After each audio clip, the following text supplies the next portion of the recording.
Next question है, an object is moving along a straight line in such a way that it crosses the origin at t equal to 0 with velocity 2 metre per second along negative X axis. ये मैंने origin मान लिया, object इधर है, object की velocity 2 metre per second. The force time graph of the object is given as shown in the figure. ये graph दिया हुआ फोर्स टाइम ग्राफ है ऑब्जेक्ट का, जैसा फिगर में शो किया गया है। Find the speed of the object at t equal to -9। आपको ये पता है area of force time graph gives us change in momentum. Change in momentum का मतलब है m into V final minus V initial. ये हमें देखना। अब आप अगर इसका एरिया निकालो तो ये एरिया 50 हो गया, half into 4 into 10, half into 4 into 10 ये 20 हो गया। एक एरिया 50 हो गया, एक एरिया कितना हो गया बेटा 20 हो गया। तो अब अगर मैं यहाँ से एरिया निकालूं तो ये टोटल एरिया 70 आ गया। So this area of force time graph is 70 which is equal to mass into final velocity आपको निकालनी है initial velocity minus 2। This 70 is equal to mass की वैल्यू कितनी है बेटा, ऑब्जेक्ट का मास आप मान लो ऑफ मास 2 kg लेगा या 1 kg कंसीडर कर लो, दिया होना चाहिए क्वेश्चन में। मास 1 kg हो गया, फाइनल वेलोसिटी मुझे निकालनी है +2। तो फाइनल वेलोसिटी जो आपकी आ गई इस केस में ये आ गई 68 metre per second. This is at t equal to 9 पूछी है, तो 9 सेकेंड तक का मैंने एरिया कैलकुलेट कर लिया और एरिया से मैंने इस क्वेश्चन को ऐसे सिंप्लीफाई कर दिया। नेक्स्ट क्वेश्चन है, a block of mass 2 kg is placed on a smooth horizontal floor. Two perpendicular horizontal forces of 6 Newton and 8 Newton are applied on the object. Applied on the block कह सकते हो आप। Find the acceleration produced in the object, distance covered by object in first 3 seconds, speed of object at t equal to 3 seconds। देखते हैं, ये मेरे पास एक block है, इस पे दो हॉरिजॉन्टल फोर्स परपेंडिकुलर, मतलब एक फोर्स ऐसे लगेगी इस साइड में, एक इस साइड लगेगी, तभी ये दोनों फोर्स हॉरिजॉन्टल है। ऐसे वाली फोर्स नहीं लगा सकता, ऐसे वाली फोर्स वर्टिकल है क्योंकि ये वाली डायरेक्शन वर्टिकल ही होती है। तो एक फोर्स ऐसे लगेगी, एक फोर्स ऐसे लगेगी। अब ना तो ये इधर जाएगा ना ये इधर जाएगा, इन दोनों के बीच में कहीं चलेगा। कंसेप्ट समझ में आया बेटा मैं क्या कह रहा हूं? तो डायग्राम ऐसे बन गया कि ये मेरे पास ऑब्जेक्ट है, ऑब्जेक्ट का मास है 2 kg, इस पे दो हॉरिजॉन्टल फोर्सेस लगाई है, एक 6 न्यूटन की और एक 8 न्यूटन की। ये बेटा वर्टिकल साइड में नहीं है, ये अंदर वाली साइड है, कहने का मतलब ये वो वाली फोर्स। ठीक है, अब आपको क्या बताना है, एक्सेलरेशन बताना है, डिस्टेंस बताना है, स्पीड बतानी है। तो सॉल्यूशन में अगर मैं आऊं तो मैं फोर्स को लिखूं तो फोर्स को लिखूंगा 6i cap plus 8j cap. क्यों? क्योंकि एक i कैप की साइड है और एक j कैप की साइड है। क्लियर है यहाँ तक? तो यहाँ से एक्सेलरेशन की वैल्यू अगर मैं लिखूं that is F/m, mass is 2 kg, this is 3i cap plus 4j। अगर मुझे एक्सेलरेशन की मैग्नीट्यूड निकालनी हो that is √3 square plus 4 square, ये आ गई बेटा 5 मीटर पर सेकेंड। अब अगर आप डायरेक्शन देखो बेटा, नेट फोर्स कहाँ आएगी, 6 और 8 का रिजल्टेंट इधर आएगा 10 न्यूटन, 5 और 3 के बीच में जो एंगल होगा वो 53 डिग्री होगा। तो एक्सेलरेशन आ गया बेटा, एक्सेलरेशन आ गया, एक्सेलरेशन की अगर मैं वैल्यू लिखूं this is 5 metre per second square at an angle of 53 degree with 6 newton force at an angle of 53 degree with 6 newton force. ठीक है, उसके बाद है second part, distance covered in first 3 second. Object पहले rest पे था, initial velocity 0, acceleration 5 metre per second square है, distance कह लो या डिस्प्लेसमेंट कह लो, एक ही बात है, स्ट्रेट लाइन बात में चल रहा है। तो s ये 0 plus half acceleration 5 into first 3 second, 3 का स्क्वायर 9 5 जा 45/2, दिस इज 22.5 मीटर। ये आपका सेकंड पार्ट है। उसके बाद उसने पूछा है आपसे speed of object at t equal to 3 second. Speed का फॉर्मूला हो गया v equal to u plus 80, ठीक है। v u0 acceleration 5 time 3 second, this is 15 metre per second is the speed. This is your third part of the question. ये question आपको इस वे में करना है, एनसीईआरटी की एक्सरसाइज का क्वेश्चन है, कॉम्पिटिटिव नीट में जेईई मेन में आने के बहुत ज़्यादा चांसेस हैं। नेक्स्ट केस है बेटा होस पाइप का। होस पाइप का मतलब क्या होता है, जैसे पानी वाला जो पाइप होता है जिसमें से पानी बाहर निकलता है, मोटर के थ्रू पानी बाहर निकालते हैं, उस पाइप के केस में पाइप पानी की वेलोसिटी सेम रहती है, तो फोर्स का फॉर्मूला होता है उस केस में v dm/dt। क्यों? क्योंकि वहां मास हो रहा है। अब मास का फॉर्मूला होता है बेटा रो इंटू वॉल्यूम। तो इस छोटे से मास को मैं क्या लिखूंगा, मास को लिखूंगा rho into A into D X, where A is the area of cross section of the pipe. On the same line अगर मैं dm/dt निकालूं तो I will write it like rho A dx/dt and rho A dx/dt is v, तो ये आ गया रो ए v। तो जैसे ही आप इस फोर्स की वैल्यू लिखोगे, this is v into rho A V, v into rho A V, तो यहां से फोर्स का आपका ये फॉर्मूला आ गया। तो जो फोर्स का फॉर्मूला आ गया वो फोर्स हो गई आपकी रो ए वी स्क्वायर। ध्यान रखना है पाइप के केस में फोर्स डिपेंड ऑन वेलोसिटी का स्क्वायर। अगर पानी की वेलोसिटी डबल हो जाए तो पानी जिस स्पीड से अगर डबल कर दूं तो फोर्स 4 टाइम हो जाएगी, तो फोर्स का फॉर्मूला हो जाएगा रो ए वी स्क्वायर। ये हमारे पास एक मीटर स्केल है जिसका मास 5 kg है। 20 सेंटीमीटर और 40 सेंटीमीटर पे ये दो सपोर्ट है। इस सपोर्ट का नाम ए रख दिया, इस सपोर्ट का नाम बी रख दिया। आपको इन दोनों सपोर्ट पे नॉर्मल रिएक्शन की वैल्यू निकालनी है। तो बेटा सबसे पहले इसका वेट मिडल में लगेगा, यहाँ 50 न्यूटन की फोर्स होगी, जिसका ये डिस्टेंस 10 सेंटीमीटर बच गया और ये डिस्टेंस 30 सेंटीमीटर बच गया, क्योंकि यूनिफॉर्म मीटर स्केल है। मीटर स्केल का मतलब है 1 मीटर होता है। यहाँ पर एक फोर्स लगेगी, इसका नाम होगा नॉर्मल रिएक्शन एट ए। यहाँ पर एक फोर्स लगेगी, इसका नाम होगा नॉर्मल रिएक्शन एट बी। यहाँ से जो रिजल्ट बना, this is N A plus N B is equal to 50 metre.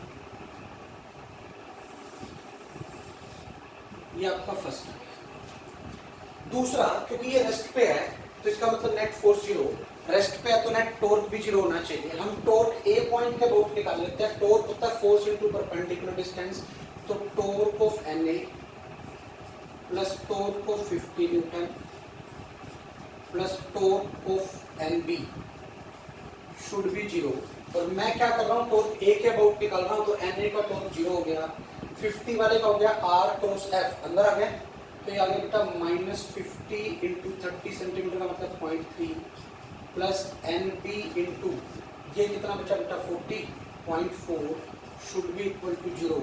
तो आपका जो एन बी आ गया 50 into 0.3/0.4, this is 15/0.4 which is equal to 150/4। 150/4 का मतलब 75/2। ये एन बी आ गया।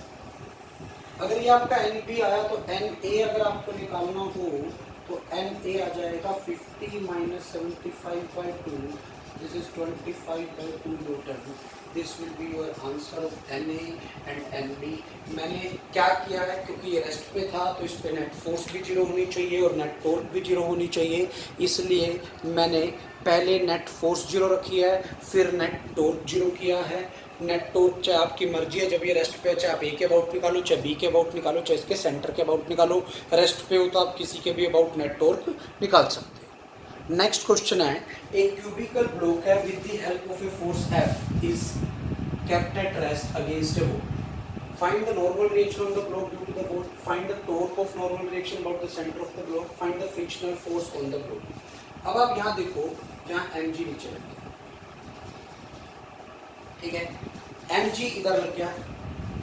अब ये रेस्ट पे रहेगा तो इसका मतलब यहाँ पर एक फोर्स लग रही होगी, यहाँ पे जो फोर्स है वो फ्रिक्शन फोर्स होगी, ठीक है।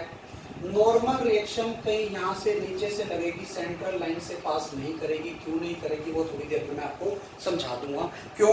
अगर नॉर्मल सेंटर से पास कर जाती तो एफ का टॉर्क, एमजी का टॉर्क और नॉर्मल का टॉर्क अबाउट सेंटर जीरो हो जाता। बट फ्रिक्शन का टॉर्क जीरो नहीं हो पाता, तो नेट टॉर्क जीरो नहीं था, नेट टॉर्क जीरो नहीं होता तो ये रेस्ट पे नहीं आती। क्यों? क्योंकि अगर नॉर्मल सेंटर से पास करती है, एफ वाली लाइन भी सेंटर से है, नॉर्मल भी सेंटर से है, एमजी भी सेंटर से, इन तीनों का टॉर्क जीरो हो जाता, फ्रिक्शन के टॉर्क को कोई बैलेंस नहीं कर पाता। इसीलिए फ्रिक्शन के टॉर्क को बैलेंस करने के लिए नॉर्मल इस तरह से शिफ्ट होगी कि अगर फ्रिक्शन का टॉर्क एंटी क्लॉकवाइज है तो नॉर्मल का टॉर्क बेटा क्लॉकवाइज होगा। समझ में आ गया? इसलिए नॉर्मल नीचे शिफ्ट हो गई। कितनी शिफ्ट हुई? जितनी शिफ्ट हुई इसका नाम मैंने एक्स रखा। अब हम फोर्सेस देख लेते हैं। पहली force Fs should be equal to mg। Net force zero, मतलब upward force should be downward force. Normal should be equal to F। Second, हाँ बेटा क्लियर है? ये दो इक्वेशन आ गई। तीसरी, net torque zero, calculating torque about centre.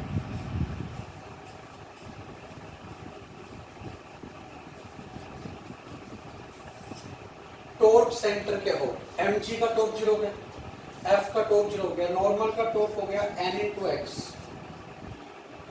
Minus F S into A by two should be equal to zero. क्यों? क्योंकि एक का टॉर्क पॉजिटिव होगा तो दूसरे का टॉर्क क्या होना चाहिए बेटा? नेगेटिव होना चाहिए। तो यहाँ से मैं अगर n की वैल्यू रखूँ f into X minus F S की वैल्यू रखूँ M G into A by two should be zero. यहाँ से आपका x कितना आ गया? x is M G A by two F. ये आपकी x की वैल्यू आ गई। नॉर्मल इतना शिफ्ट करेगी। ये तीन चीजें मुझे निकालनी थी। अब यहाँ पे अगर मुझे टॉर्क ऑफ नॉर्मल निकालना है अबाउट सेंटर, वो जीरो नहीं है क्योंकि नॉर्मल सेंटर से पास नहीं कर रहा। That is n into X, और n इंटू एक्स का मतलब क्या है बेटा? That is F S into A by two which is equal to M G into A by two. ये आपका बेटा आंसर आ गया टॉर्क ऑफ नॉर्मल का। आप यहाँ से ये सारी चीजें निकाल के देख सकते हो। हम ऑलरेडी पढ़ भी चुके हैं, static friction is less than और इक्वल टू लिमिटिंग फ्रिक्शन। तो static friction less than limiting friction, static friction की वैल्यू कितनी है बेटा? mg अभी। लिमिटिंग फ्रिक्शन क्या होगा? म्यू एस इंटू एन होगा। n की वैल्यू कितनी है बेटा? f है, तो f should be greater then mg by mu S होना चाहिए, तभी तक ये ब्लॉक रेस्ट पे रहेगा, अदरवाइज ये ब्लॉक नीचे चलना स्टार्ट हो जाएगा। ऑन द सेम लाइन ज्यादा से ज्यादा नॉर्मल शिफ्ट होकर इस पॉइंट से पास कर सकती है, मतलब x should be less than और equal to a by two. x की वैल्यू कितनी है बेटा? mg a by two f should be less than a by two. a by two से a बाई टू कट गया, f should be greater than और equal to mg। अगर ये condition satisfy ना हो तो ये टोपल कर जाएगा, क्योंकि टॉर्क बैलेंस नहीं हो पाएगा तो ये घूम जाएगा। समझ में आ गया? मैंने तो मेनली ये तीन यहाँ पे चीज़ें पूछी थी आपसे, ये तो मैंने आपको एक्स्ट्रा में बता दिया कि क्या क्या चीज़ें और पूछी जा सकती है। जब भी कोई चीज़ रेस्ट पे है तो नेट फोर्स जीरो होगी और नेट टॉर्क भी जीरो होगी। नेक्स्ट क्वेश्चन है, एक यूनिफॉर्म लैडर है, mass M length L at rest. ये स्मूथ बॉल और फ्लोर पर रेस्ट पे है, ठीक है। आपको बताना है find the normal reaction at A and B. बड़े ध्यान से देखना बेटा, इसका जो वेट लगेगा यहाँ पे लगेगा mg, यहाँ पे एक नॉर्मल होगी that will be normal reaction at A, यहाँ पे एक नॉर्मल होगी that will be normal reaction at B. अब ये लेडर यहाँ पर रेस्ट पे नहीं रह सकती, रीजन इसको ये बैलेंस कर रहा है, इसको बैलेंस करने वाली कोई फोर्स नहीं है, इसलिए इसको बैलेंस करने के लिए यहाँ पे एक फोर्स होगी और वो होगा फ्रिक्शन। इसलिए फ्लोर स्मूथ नहीं हो सकता, फ्लोर को रफ होना पड़ेगा। आपने देखा भी होगा अगर किसी का नया नया फर्श बना हो, फ्लोर नया हो, तो बंदा यहाँ पर एक पैर लगा के खड़ा होता है ताकि दूसरा बंदा ऊपर चला जाए, क्योंकि वहाँ फ्रिक्शन नहीं होता। और फ्रिक्शन को जैसी फोर्स प्रोवाइड करने के लिए एक पर्सन को यहाँ पे एक फोर्स अप्लाई करनी पड़ती है। नॉर्मल रिएक्शन एट ए और बी निकालना है। अब नेट टॉर्क जीरो हो तो नेट फोर्स जीरो हो, तो इसका मतलब N A should be equal to friction and NB should be equal to mg। NA friction के इक्वल होना चाहिए और NB किसके इक्वल होना चाहिए बेटा? mg के इक्वल होना चाहिए। अब नेट टॉर्क निकालता हूं, यहां से दो फोर्स पास कर रही हैं, calculating torque about B।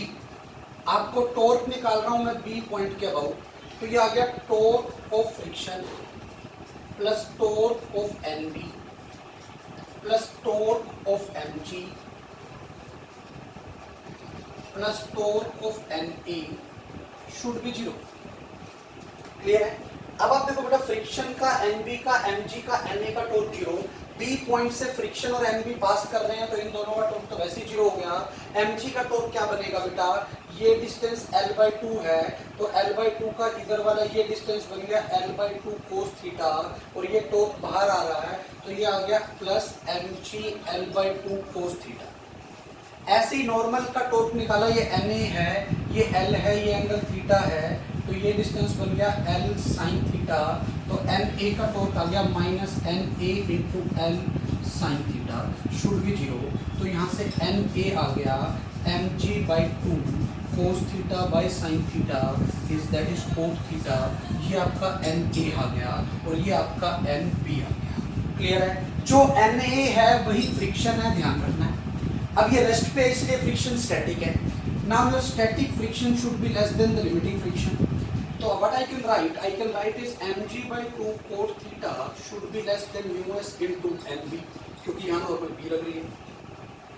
nb की वैल्यू mg है तो ये आ गया mg/2 cos theta should be less than μs mg।